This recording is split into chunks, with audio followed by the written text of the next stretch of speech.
একটি অনাকাঙ্ক্ষিত ঘটনাকে কেন্দ্র করে গতকাল সকাল থেকে প্রায় আমি 12 ঘন্টা বাসা অবরুদ্ধ ছিলাম।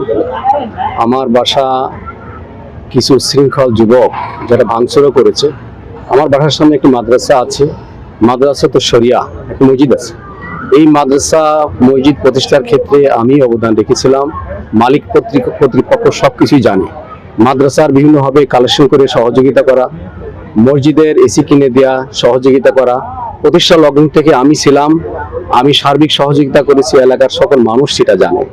কিন্তু গতকাল যখন আমি অবরুদ্ধ হয়ে গেছিলাম, যেহেতু আমি নির্বাচিত এমপি, আমি বাংলাদেশ জামাত ইসলামীর জেলা আমির, অসংখ্য মানুষ কিন্তু এখানে আসতে পারতো। আমার কাছে হাজার হাজার মোবাইল ছিল, রিং ছিল, কিন্তু আমি কাউকে এখানে আসার অনুমোদন দেয়নি।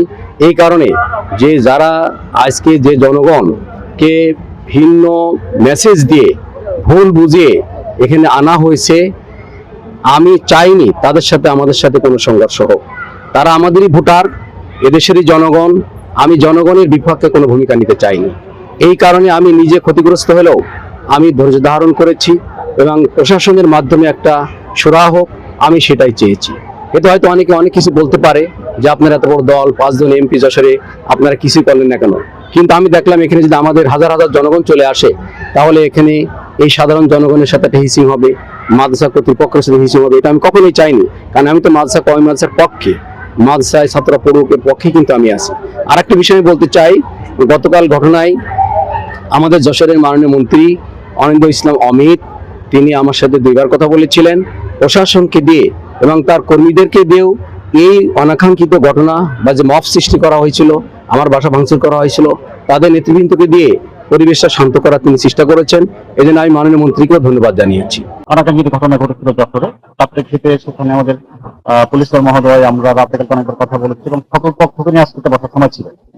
সকল পক্ষ বলতে ওখানকার যে বাড়ির মালিক, অভিভাবক, তারপরে এখানকার মাদ্রাসা কর্তৃপক্ষ, যাদের অভিযোগ সে 2 পক্ষ, সবাইকে নিয়ে আমরা বসেছিলাম। আমাদের বিভিন্ন সম্মানিত হুজুরা ছিলেন, তো তাদের সাথে আমরা বসেছিলাম। এখানে আমাদের সম্মানিত পুলিশ মহোদয় এবং প্রশাসক জেলা পরিষদের অনেকজন আছেন এবং এই বিএনপির সম্মানিত সেক্রেটারি।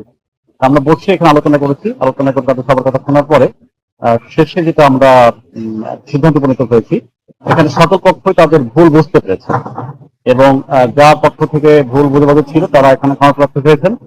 তারা তাদের ভুল স্বীকার করে নিয়েছেন এবং তারা এখানে মেনে নিয়েছেন। এখানে প্রস্তাব ছিল আমাদের প্রশাসক মহোদয়ের পক্ষ থেকে যে যেহেতু ভুল বোঝাবুঝি হয়েছে, এখানে যাতে কোনো আর এখানে শেষ হয়ে যায় বিষয়টা। এবং এখানে আমরা তাদের দাবি দেওয়া ছিল কিছু মাদ্রাসা কর্তৃপক্ষ বা অভিভাবকদের একটা স্কুল ডিরেক্টর কথা ছিল ওখানে, যাতে বাচ্চারা আসা যাওয়া করতে পারে নির্বিঘ্নে, সেটা আমরা ওখানে ইচ্ছা বা দ্রুত করে দেবো।